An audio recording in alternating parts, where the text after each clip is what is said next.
سیرسه یو ورور د کندوز ولایت نه پوښتنه کړې ده چې که چېرته یو څوک نسوار کوي دا دته جایز دي که ناجایز دي.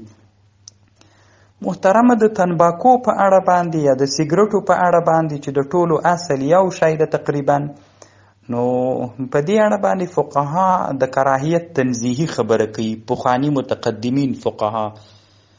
نو اگر چې عبدالحی لکنوي رحمه الله چې کوم کتاب د سیګرټو په اړه باندې جوړ کړی ده، نو هغه وایي چې دا ګناه کراهیت تنزیهي ده، خو چې دوام پې اوسي تحریمي ګرځېږي.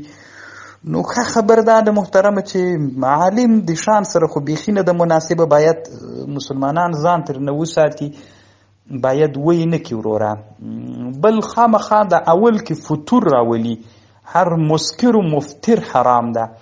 نو په د اول کې خو فطور راولي، سړی چې ورسره نابلده وي نو هغه چې کله یې دی وکړي نو په انسان کې فطور راولي. اوس هم داسې مشهوره ده چې کله نسواریان وي چې قضای حاجت ته ځي نو یو وارې نسوار پې اچوي، نو فیه ما فیه.